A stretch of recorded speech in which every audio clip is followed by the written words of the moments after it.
열왕기서에서 아마 제일 관심이 있는 곳이 아마 아합 왕 때 그 엘리사, 아마 여러분들 뭐 주일학 때부터 귀가 따갑도록 들었던 말씀인데 잘 아는 말씀이 또 함정이 될 수가 있습니다. 또 새롭게 엘리야를 우리 같이 살펴보는 기회가 되기를 바랍니다. 솔로몬 죽고 나서 르호보암 아들 때 북쪽은 여로보암 1세, 남쪽은 다윗의 이제 후손들이 왕 두 나라가 남북으로 나누어져서 경쟁을 했는데 북쪽에 있는 나라들은 한결같이 문제가 심각해요. 왜냐하니까 초대왕 여로보암이 첫 단추를 잘못 끼웠어요. 첫 단추를 잘못 끼우면 다 잘못되잖아요. 다 잘못됐어요. 근데 다 잘못됐는데 최고로 잘못된 사람이 아합이에요. 뭐 대책이 없는 그런, 하나님 나라에서 이런 왕이 있을 수가 없는데 이런 왕이 생겼어요. 안 좋은 거는 다 끌고 왔어요, 이 사람. 그런데 하나님께서는 그 왕도 포기하지 않고 왕을 포기하지 않고 그 백성을 포기할 수가 없는 거예요. 그래서 오늘은 그 정말 끔찍한 왕, 정말 악한 왕인데 최고로 강력한 능력의 종 엘리야를 보내서 하나님께서 개입을 합니다. 얼마나 30절 한번 읽어보고 16장 30절을 한번 보시기 바랍니다. 16장 30절. 30절에 보면은 뭐라고 되어 있냐니까 그의 이전 모든 사람보다 여호와 보시기에 악을 더욱 행했다. 33절을 한번 보시면은요.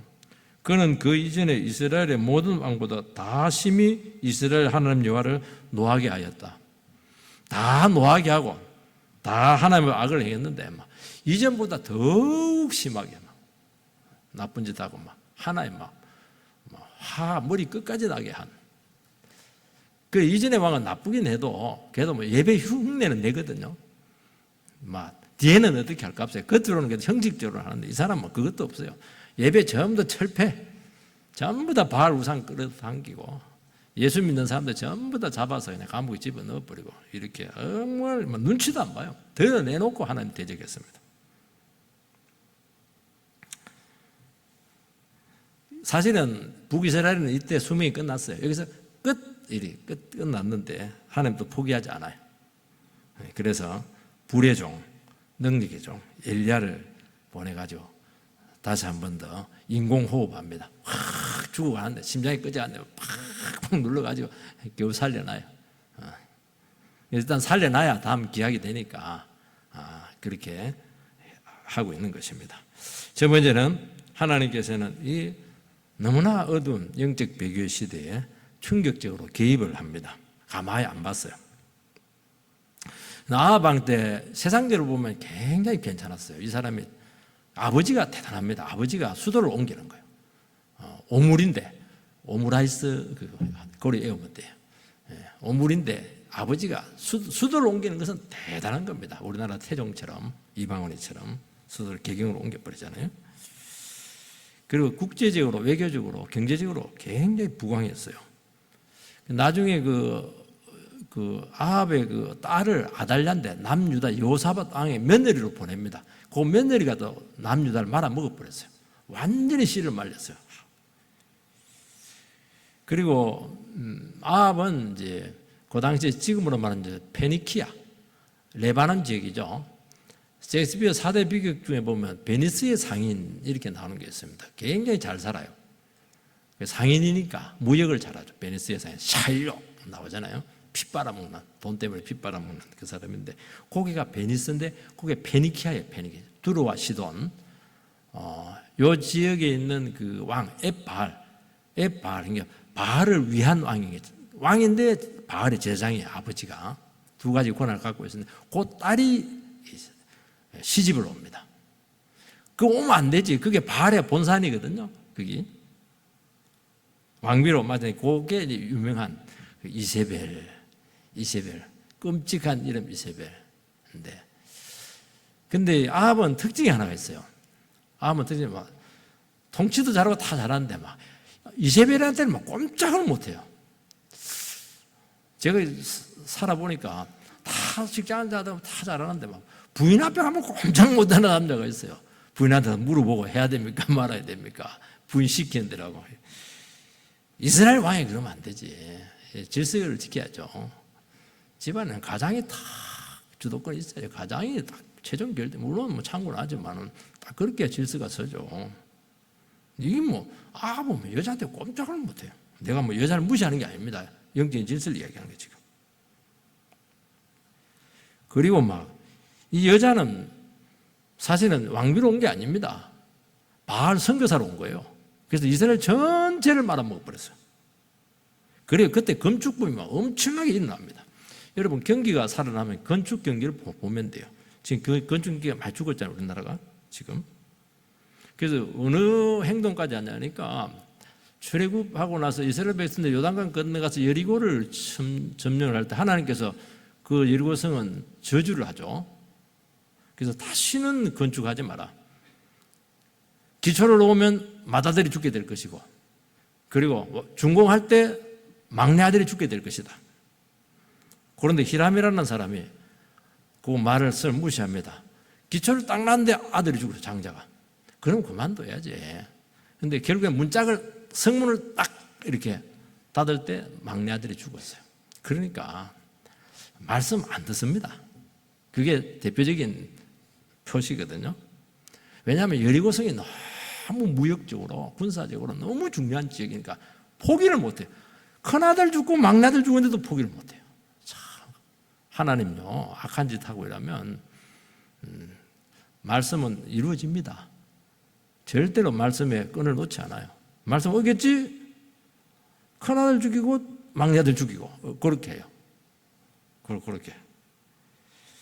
그러니까 이스라엘은 그때 호황기를 지금 누리고 있고요. 하나님의 말씀은 철저히 무시된 그런 영적인 배교의 시대가 본격적으로 찾아오게 된 것입니다.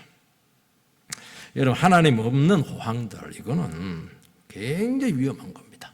이거는 뭐 성공에 취하게 하고요. 그냥 말씀과는 멀어지게 하고요. 세상을 막 끌어들이기 시작하고 그렇게 되는 것입니다. 여러분 하나님 없이 여러분 잘 살 수 있어요. 잘 될 수 있습니다. 마음만 먹으면 다 할 수 있어요. 왜냐하면 너무 호황기니까 잘 되니까 지금 하나님께서는 그럴 때 더 조심해야 돼요. 왜냐하니까 하나님은 포기 안 합니다. 말씀을 잣대를 가지고 그 사람들을 참 재보고 있어요. 그래. 이거는 심판감이다. 그렇게 하는 것입니다. 절대로 배교와 제약시하지 않습니다. 잘 될 때 더 말씀을 드리라는 것은 잘 될 때 오바를 할 가능성이 많거든요. 잘 될 때 그냥 하나님 무시할 가능성이 많기 때문에 그때 더 기도해야 될 텐데 안 그러잖아요. 왜냐하니까 뭐 지으면 떼돈을 버니까 건물 지어놓으면 막 그냥 그 세가 얼마나 들어와요. 어떻게 여리고성을 포기해요? 안 되지. 세 받아야 되죠. 이 이세벨을 왕으로 맞이합니다. 참 그러니까 그 혼자서는 이게 참 이렇게 배교하기 힘들거든요. 근데 부부가 너무 환상의 듀엣이에요. 죄 짓는데 우상 숭배하는데 너무 조화가 잘 맞아요. 그래서 우상 숭배를 국가 정책화 시키는 것입니다. 드러내놓고 하나님 배척하고 우상 숭배하겠다는 겁니다. 그런 배경을 기억을 하셔야 여러분들께서 이 하나님께서 엘리야를 통해서 하시는 일이 이게 이해가 되는 것입니다. 1절을 같이 하면 1절 시작. 길라스에 우고하는 자 중에 디셉 사람 엘리야가 아합에게 말하되 내가 섬기는 이스라엘의 하나님 여호와께서 살아계심을 두고 맹세하노니 내 말이 없으면 수년 동안 비도 이슬도 있지 아니하리라 하니라. 엘리야는 족보가 불분명해요. 요단 동편 길라드 요단 동편 지역인데 디셉이 이게 뭐 가문 이름인지 지명 이름인지 왜냐하면 지명에 나와 있지는 않아요. 그 말은 뭐냐니까 지금 뭐 배경이고 뭐고 따질 때가 아니라는 거예요. 지금 어제 문명이죠.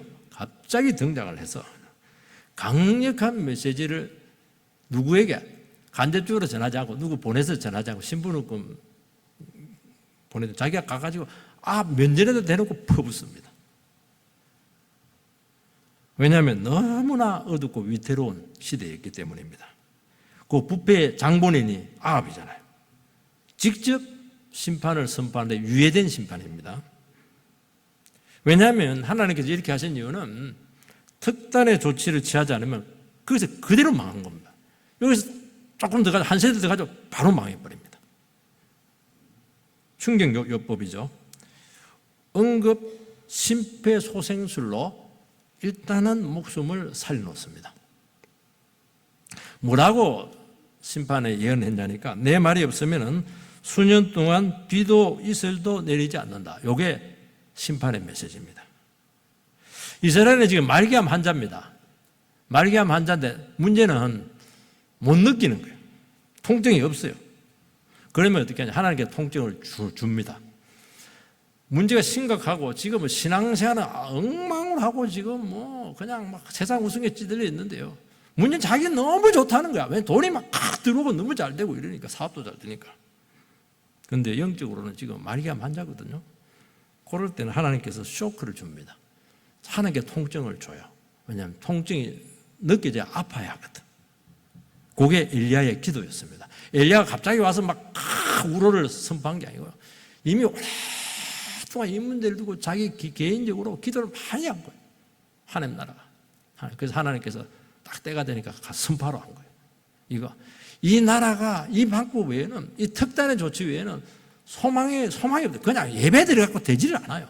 왜냐하면 부부가 딱 나라를 틀어잡고 있기 때문에 뭘 해도 안 되게 돼 있어요. 그들에게 심판을 선포하는 것입니다.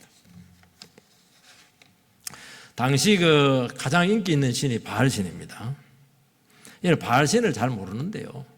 원래는 헬라 지역의 제우스 신입니다. 그게 가나안으로 온 게 그게 바알이에요. 비를 내리고 농사의 축복을 주는 겁니다. 이스라엘 백성들이 계속 헷갈린 게 뭐냐니까 하나님께서 광야에서는 하나님께서 하나님이 되시고 신이지만 가나안으로 오면 가나안 신이 능력이 있다고 본 거예요. 먹고 사는 문제, 농사 짓는 거 비하고 관계되잖아요. 그래서 진짜 비를 내리시는 신은 바알이다 그렇게 믿고 있었던 거예요. 그래서 엘리야 선지자가 가지고 얘기합니다. 내가 하나님 앞에 서서 대언자로서 얘기를 하는데 내 말이 없으면은 절대로 비도 내리지 않고 이슬도 내리지 않는다. 이스라엘은 1년에 딱 2번 비가 오거든요. 이른 비, 늦은 비. 그거 놓치면 망토 만지고 비 안 오는 그 기간은 이슬로 지중해에서 오는 그 수증기가 굉장히 발달되어 있어요. 이슬이 하나하게 내려가지고 평상시에 이슬로 하고 비도 안 내리고 이슬도 안 주겠다는 거예요. 완전히 바짝바짝 말리겠다는 겁니다. 그걸 지금 선포를 한 거예요. 여러분, 결국에 이 말은 뭐냐니까 너희들을 먹이고 살리는 생존권의 주체가 누구냐는 것입니다. 이 가뭄이라고 하는 건 이스라엘 백성들에게서 비가 안 내린다고 하는 것은 농사를 망친다는 게 아니고요. 이것은 하나님께서 너희들이 하나님 약속의 말씀에 순종하면은 비를 내린다. 불순종하면은 다 거두어 간다. 그걸 이야기하는 것입니다. 그러니까 이것은 저에 대한 저주죠. 그리고 기간도 정해놓지 않았어요. 내 말이 다시 있기 전까지는 그러니까 언제 3년인지 5년인지 10년인지 몰라요. 1년인지. 다시 기도해 주지 않으면 영원히 비가 안 올 수도 있다는 겁니다. 굉장히 위협적이죠. 굉장히 지독한 기도를 지금 하고 있는 것입니다. 하나님은 원래 이렇게 하는 걸 싫어해요. 왜냐하면 스트레스잖아요. 이렇게 하는 게. 고생하는 것뿐 할 텐데 어지간하면 사랑을 베풀고 품어주고 그냥 은혜 주고 그래서 참 이렇게 좋게 변하기를 원해요. 그런데 이 정도 갖고 안 돼. 너무 많이 나가가지고 안 되는 거예요. 그래서 비가 오게 해서라도 사랑을 알게 해주십시오. 그거 갖고 안 됩니다. 그거 안 돼요. 너무 심해요. 그래서 해결이 안 된다는 거예요. 그래서 하나님께서는 이 특단의 조치, 기한도 안 정해놨어요. 비도 없고 우수도 없고 막 완전히 말려서 심판하겠다는 것입니다. 그러고 나서 숨겨버렸어요. 엘리야를 숨겼습니다. 왜냐하면 이 정도 해도 안 돌아온다는 걸 알고 있어요. 하나님께서. 더 발을 섬기고 여호와의 종들 더 화가 나가지고 나중에 엘리야 때문에 나라 그냥 고통당한다 이렇게 해서 핍박을 합니다. 여러분, 우리가 지나가라고 이렇게 하지만은 세상 우상에 깊이 빠지고 세상 맛에 너무 찌들려 있으면은 정상적으로 회개하지 않아요. 노름에 빠져 있고 막 술독에 빠져 있고 그냥 음란에 빠져 있고 그러면 참 아무리 말씀해도 안 돼. 아무리 돈 갖다 줘도 안 돼요. 돈 갖다 주면 줄수록 빨리 썩어버려요. 하나님께서는 그럴 때는 충격요법을 쓸 수밖에 없어요. 간을 녹여버리든지 그냥 중풍으로 때리든지 다 이렇게 해서 죽이지는 않아요. 하나님 영혼을 귀하게 여기시거든요. 이 특단의 조치 외에는 안 되는 게 이게 참 끔찍한 일이에요. 그래서 목숨이 위태롭게까지 망하도록 그냥 두시는 것입니다. 죽음을 체험하게 하고 실제로 죽을 수 있다고 하는 것을 느끼게 합니다. 그 위협 속에서 살 길을 찾아라는 거예요. 이게 하나님의 아주 거친 사랑이에요. 굉장히 터프한 사랑입니다. 이거는 인간은 못해요. 이거 하나님밖에 하죠. 인간은 저렇게 했다면 큰일 나요. 칼 맞아 죽어요. 그래서 엘리야는 피해버리잖아요. 왜냐하면 1급 지명 수배자가 되어버렸기 때문이죠. 하나님은 이게 가능해요. 인간은 못해요. 그러니까 이런 기도를 해야 될 때도 같으면 얼마나 힘들겠어요. 참 그런 기도가 나온 사람이 있거든요. 여러분 주위에도 있잖아요. 또 여러분 자신이 그 대상일 수도 있어요. 저 다리를 부지러서라도 하나님 좀 깨닫고 돌아오라고. 저 가지고 있는 그 집, 그 아파트 다 없애버리고 그거 다 무너지게 해서라도 영혼만 살려달라고. 그런 기도가 나올 수 있잖아요. 그것도 사랑이에요. 중병의 고통 없이 편안하게 놔두면은 그냥 그렇게 죽을 수 있지만은 혹시라도 살릴 수만 있으면은 아프더라도 좀 수술받게 해주십시오. 그 기도를 한 것입니다. 우리나라는 불과 1, 2년 전에 코로나로 나라 전체가 마비가 되었어요. 그리고 그때 특이하더라고. 내가 신기한 게 뭐냐니까 다 고통을 당했는데 제일 고통을 많이 당한 데가 교회입니다. 교회는 정권에서 얼마나 엄격한 잣대를 대는지 9명, 15명, 20명, 30명 그리고 감시단이 파견되고 이 북한도 아닌데 우리 교회도 한 번 다 왔어요. 그래서 서울에 보니까 매주 왔더라고요. 예배가 안 되는 거예요, 이게. 예배가. 왜냐하면 코로나의 온상지는 교회라고 본 겁니다. 교회가 전염병 온상지가 됐어야 되겠어요. 생명의 온상지가 돼야 되지. 그렇게 오해를 받는 거예요, 이게. 모임 숫자 이거 도장까지 찍혀고 얼마나 엄격한지요. 하나님께서 예배의 자유를 빼앗았습니다. 특단의 조치. 그래서 사람들은 이러다가 예배가 없어질 수 있겠구나 하는 걸 깨닫게 되었어요. 왜냐하면 그전에 너무 예배가 범람했거든요. 얼마든지 들을 수 있겠다고 생각한 거예요. 이 교회 내 교회라는 거예요. 내 교회에 대해서 문을 다 닫아버렸는데 하나님께서는 그런 예배 안 받겠다는 겁니다. 영적으로 봤을 때는 형식적이고 우상숭배 예배 안 받겠다는 거예요. 왜냐하면 교회가 세상이 되었거든요. 영혼의 가치를 다 잃어버리고 영혼 건드리고 하지 않고 기업화돼가지고 끌어모으고 그냥 대기업처럼 큰 거에만 만들려고 하고 세속화된 것이죠. 그래서 하나님께 팬데믹으로 경제적인 어려움을 같이 팬데믹하고 경제적인 어려움을 같이 가져와서 교회를 치신 것입니다. 여러분 영혼을 사랑한다면 여러분 아픈 기도 할 수 있습니다. 무조건 돈 많이 벌게 해주십시오. 잘 살게 해주십시오. 그러면 신앙생활 잘 할 겁니다. 그게 꼭 좋은 기도라고 할 수가 없어요. 우리는 축복하기 진짜 원해요. 그렇지만은 정직하다면은 비록 아프더라도 하나님 정말 제대로 알게 되기를 원합니다. 정말 이 기회에 바른 신앙 안 가지면 다시는 기회가 없습니다. 그렇게 해달라는 거예요. 바알을 섬기는데 잘 먹고 축복받으면 안 되죠. 이거는 저주죠. 하나님 관계 끊어졌는데 비가 계속 오면 안 되죠. 소망이 없잖아요. 월급 따면 하면 안 되죠. 이거는 계약이 자꾸 되고 이러면 안 되는 거예요. 다 끊어지게 해달라는 거예요. 그러면서 울면서 이런 기도 울면서 합니다. 울면서 망하게 해주세요. 쫄딱 망하게 해주세요. 적들이 막 일어나고 막 고통이 막 찾아오고 그렇게 할 때 하나님 저거 막 패서라도 그냥 막 때려서라도 그냥 하나님 그냥 고쳐주세요. 이런 기도를 해야 된다는 겁니다. 영적으로 끊어진 상태에서 부자 되면 끝장나는 겁니다, 여러분. 지금 신앙도 다 잃어버렸는데 좋은 대학 가면 더 위험해요. 좋은 대학 가면 더 욕심이 생기거든요. 하나님 저 영혼을 불쌍히 여기셔서 하나님 없이 절대로 복받지 못하게 해달라고 그냥 그렇게 지독한 기도를 할 수 있어야 되는 겁니다. 저는 잘 안 돼요. 이게 잘 안 되는데 하나님은 하실 수가 있습니다.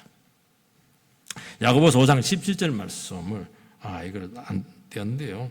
제가 읽겠습니다. 야고보서 5장 17절 엘리야는 우리와 성정이 같은 사람이로되 그가 비가 오지 않기를 간절히 기도한즉 3년 6개월 동안 비가 오지 아니하고 엘리야는 우리와 성정이 같다는 거예요. 엘리야도 똑같은 인간이라는 뜻을 갖고 있습니다. 그런데 엘리야는 이런 기도를 했다는 거예요. 우리는 이런 기도를 못해요. 우리는 기도하기 싫잖아요. 무릎 꿇는 거 굉장히 힘들어하거든요. 그럼 내 이익보다 하나님의 뜻을 구하는 거 어려워합니다. 그렇지만은 타락하고 소망이 없고 회복이 없는 그런 상황이었지만은 하나님 앞에 나가서 엘리야는 기도했어요. 그래서 하늘을 닫게 해달라는 게 하늘을 닫아줬어요. 하나님께서 하늘을 열어주세요 하니까 열어줬어요. 하나님 응답하는 거예요. 왜냐하면 이 기도는 하나님 마음하고 딱 맞거든요. 너무 신기해요. 하나님 말씀을 갖고 기도를 했거든요. 그러니까 역사가 일어나는 것입니다.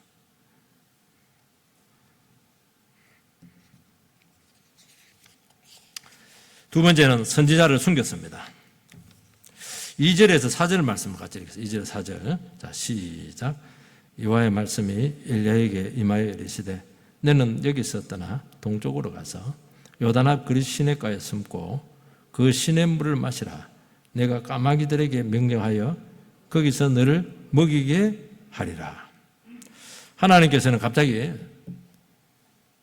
엘리야에게 요단 동편 그리 시냇가로 숨게 했습니다.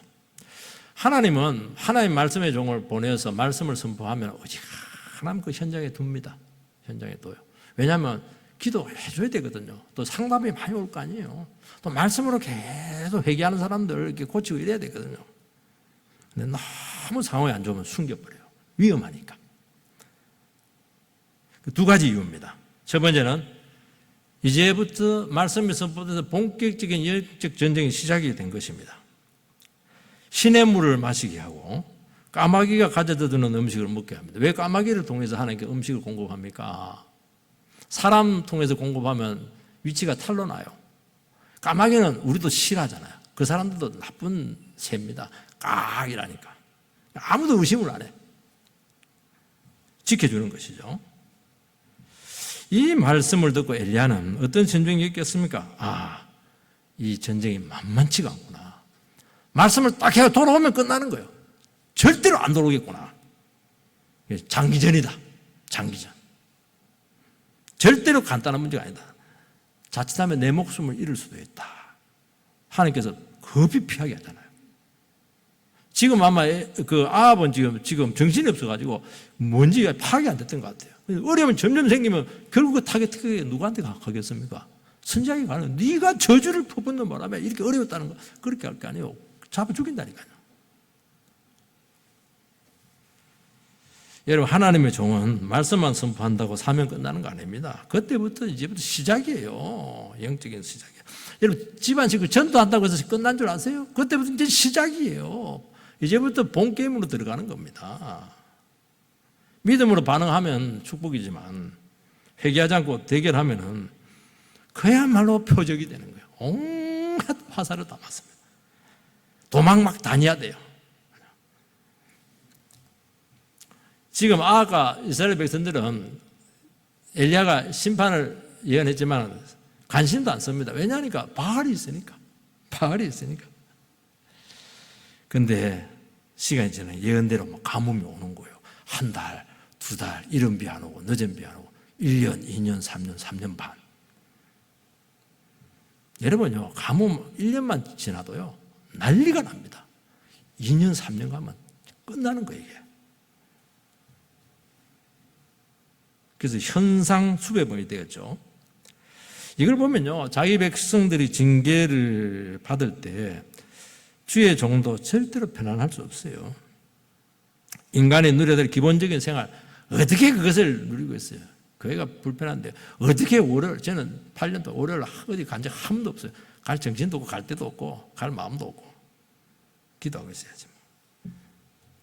어떻게 내 혼자 뭐 호텔 방에 가가지고 있고 그렇게 거리 시내가에 가가지고 가족들 떠나가지고 외롭게 여우가 아우 늑대가 이렇게 하는데 거기서 막 늘 가슴 졸이면서 기도하면서 거기서 외롭게 살아야지. 기약도 없이. 까마귀 안 오면 뭐 그러면 죽잖아요.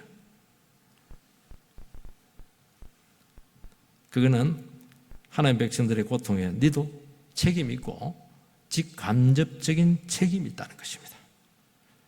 얘는 양이 고통받는데 어떻게 목자가 편안할 수 있어요? 너무 괴롭죠.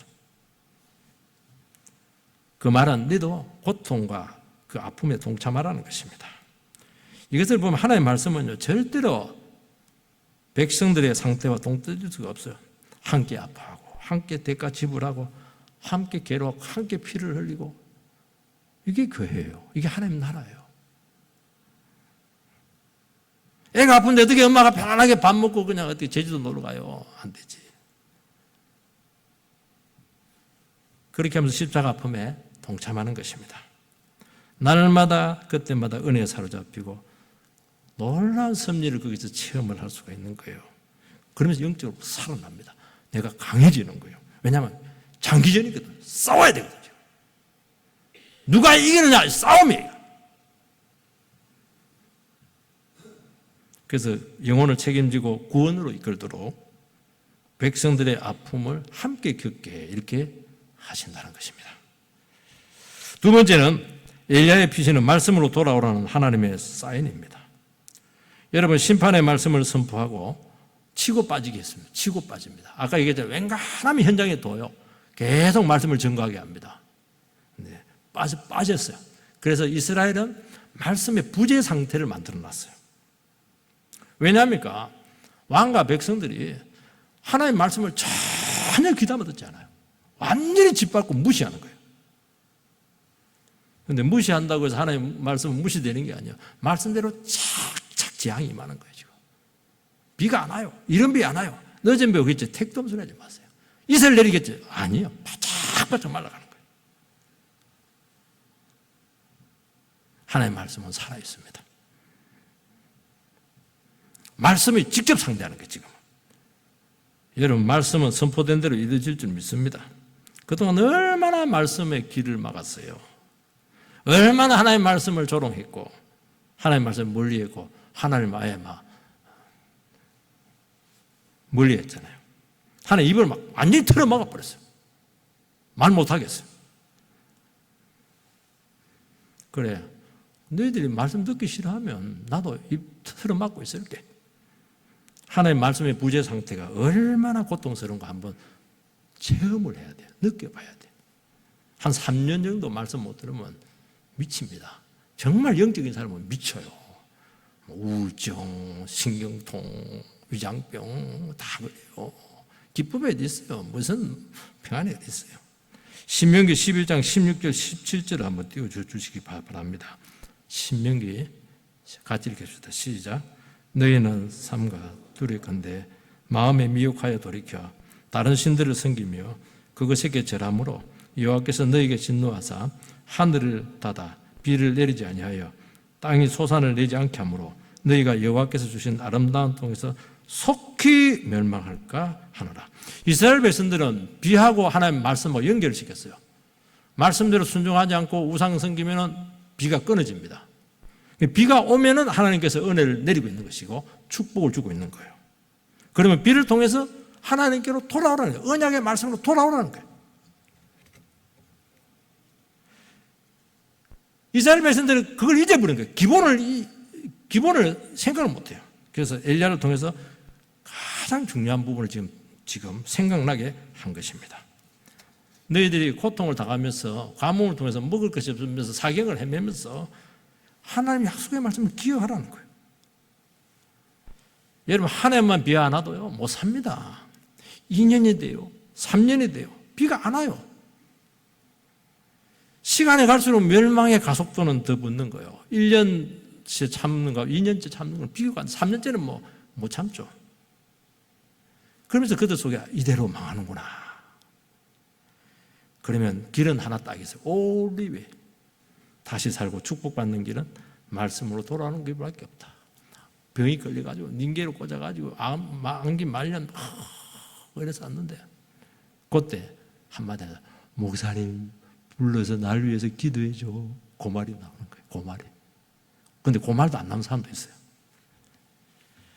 여러분, 하나님 말씀이 맡겼을 때 하나님께서는 억지로 절대로 먹이지 않습니다. 이 귀한 말씀을 왜 억지로 먹여요? 엄마들처럼 막 먹어라 이놈아 팍 쑤세요 그렇게 안 해요. 애들 절대로 굽고 안 넘겨요. 하나님 말씀을 배부르고 식상해 할 때 하나님께서 그래 배가 너무 부르구나. 그래 알았어. 안 줄게. 말씀을 거두고 가면 그 부재 상태를 만들잖아요. 그러면 굶는 거죠 뭐. 그전에는 양식도 없고 물도 없고 비가 안 오고 못 살고 이런 것들이 문제인데 시간이 지나면서 뭘 느끼냐니까 이 말씀의 허기를 느끼는 거예요. 은혜의 부재라는 게 얼마나 고통스러운지 절절히 느끼게 한다는 거예요. 고민을 많이 합니다. 질문을 많이 해요. 답이 없어요. 하나님께 이렇게 하시는 이유는 그래 말씀이 너희들에게 스스로 증명하게 될 거야. 말씀하고 직접 상대. 엘리야 통하지 마. 직접 말씀의 맛을 보라는 겁니다.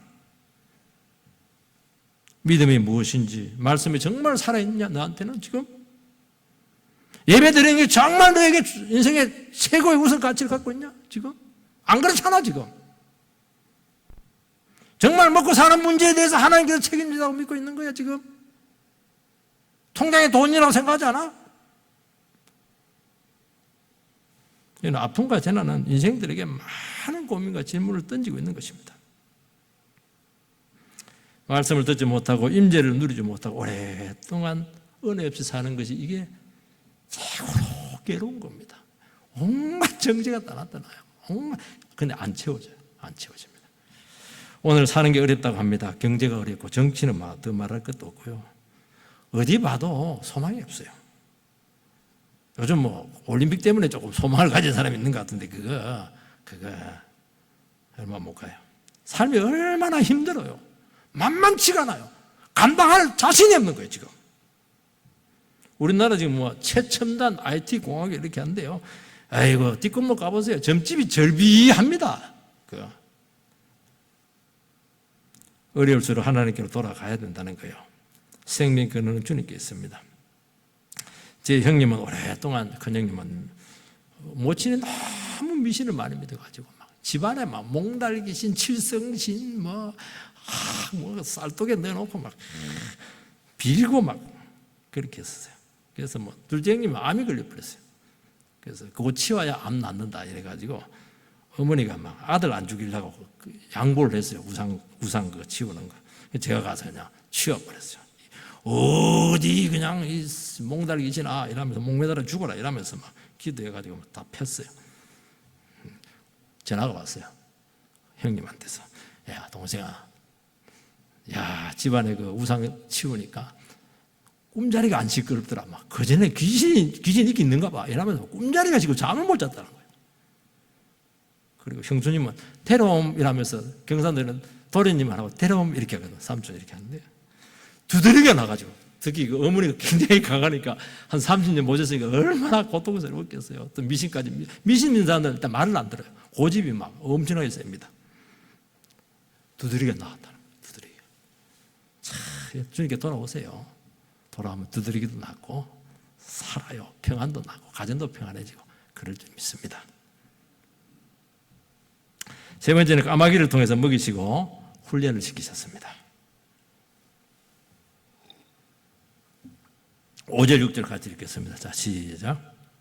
그가 여호와의 말씀과 같이 하여 곧 가서 요단 앞 그리 시냇가에 머물매 까마귀들이 아침에도 떡과 고기를 저녁에도 떡과 고기를 가져왔고 그가 시냇물을 마셨으나 엘리야는 말씀에 즉각 순종합니다.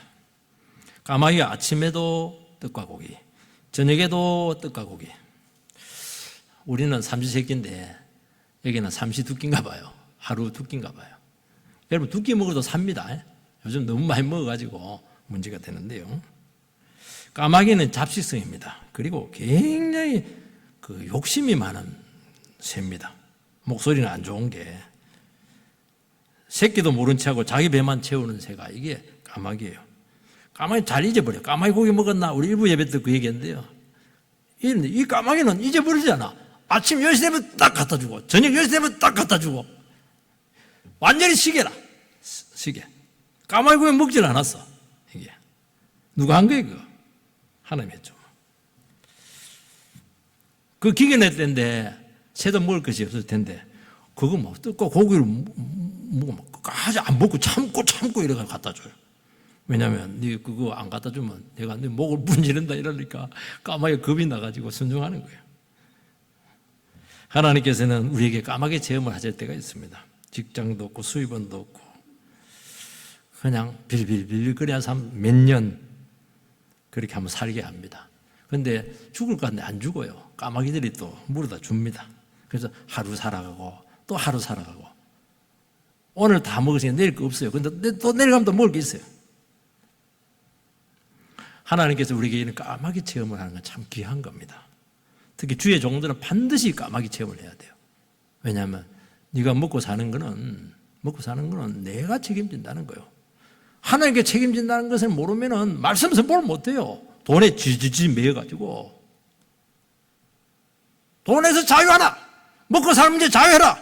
나를 대신에 마음껏 말씀을 선포하라는 거예요. 그래서 이 까마귀 체험을 해야 되는 거예요. 그래 순교당하면 좋지 뭐. 주의 말씀 전하다가 굶어서 죽었으면 상이 커요. 이 떡의 원어가 떡만이 아니고 다양한 음식을 총칭을 합니다. 과일, 채소, 여러 식단이죠. 다양한 식단과 단백질로 지켰죠. 물리지 않게 합니다. 물리면 또 안 되거든요. 풍족하다고는 할 수는 없죠. 그렇지만 기근의 때 얼마나 은혜입니까? 늘 염려스러운 게 까마귀가 물어갈 때 발을 씻었을까? 양치질을 했을까? 이게 좀 염려가 되는데 위생적으로는 조금 끔찍한 것 같아요. 그래도 어디예요, 그거. 그거만 좀 털어내면 되지 뭐. 여러분 아무리 세상이 어려워도요, 경제적으로 어려워도요, 하나님 자기 백성을 지키실 줄 믿습니다. 하나님 까마귀들 많아요. 까치들만 너무 많고 까치들은 안 될 것 같아요. 까치들은 더 욕심이 많다고 그래요. 하나님은 우로만이 아니라 그 부정한 짐승들, 우리만 부정한 게 아닙니다. 이스라엘 백성도 까마귀는 부정한 짐승이에요. 아무도 찾을 수 없는 은신처에서 머리털 하나 손상당하지 않도록 섭리하셨습니다.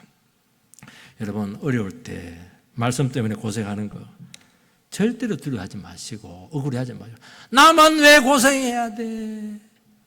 나만 왜 이렇게 어려워야 돼? 나만 내게 돈이 없는 거야? 하지 마세요. 구질구질해요. 하나님 너무 괴로울 것 같아. 네 구하냐 지금? 네 하나님 믿고 있는 거야 지금? 내가 슬프단 말이지. 내가 너 아버지 맞아 지금? 주님은 기도하세요. 주위에 까마귀들이 지금 5분 대기죠. 명령만 내리십시오 이러면서 막 탁 대기하면서 발 씻고 지금. 엘리야는 그가 할 수 있는 것이 없을 때 훈련의 기회로 삼았습니다. 하나님의 은혜와 섭리를 너무나 많이 체험을 합니다. 왜냐하면 다시 제2라운드가 시작될 거거든요. 여러분 알아주지 않을 때 기약 없이 기다려야 되는 것입니다. 무슨 계획을 세울 수가 있겠어요? 여러분 신앙생활 할 때 여러분들 참 기다리는 것이 힘들어요. 엘리야는 불의 종이에요. 가만히 있을 수가 없어요. 막 전국을 쫓아다니면서 뒤집어 놔야 되는데 아무것도 못해. 그리 시내가에 혼자 가만히 있는 거예요. 텐트처럼. 얼마나 답답했겠어요. 까마귀가 물건 음식을 가지고 그대로 굶어야 돼요. 늘 기도하는 거예요. 진짜 하나님을 믿어야 된다는 거예요. 참아야 돼요. 그래서 믿음이 다시 재무장되는 것입니다. 여러분 아무것도 안 하고 하나님의 때를 기다리는 게 힘들죠? 그거 잘해야 돼요. 교회에서도요. 어떤 봉사를 너무 하고 싶은 사람들 봉사를 안 시켜주면 막 이 교회는 내가 필요 없는 것 같다. 갈등을 많이 하시는데 섭리적으로 그렇게 할 때는 하나님께서 필요해서 그렇게 하는 거예요. 교회는 뭐 일 많이 시키고 싶죠. 월급도 안 주는데. 뭐 하는 걸 통해서 존재 의미를 느끼는 건 좋지가 않아요. 하나님 때문에 내가 존재 의미를 느껴야 돼요. 하나님 때문에 내가 같이 있어야 돼요. 하나님 때문에 내가 살아갈 이유가 있고 하나님 때문에 이 교회에 있어야 되는 거예요. 거기에 대해서 분명하라는 거예요.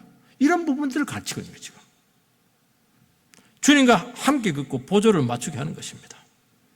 하나님은 한 번도 실망시키지 아니하고 그를 먹이시고 보호하시고 지키셨습니다. 기도하게 하는 거예요. 아무것도 할 수 있는 게 없잖아요. 그래서 겸손을 배우고 내가 참 아무것도 아니구나 하는 것을 알면서 정말 교회가 귀하고 성도가 귀하고 하나님의 소중한 걸 깨닫는 은혜가 있게 되기를 주의 이름으로 축복합니다.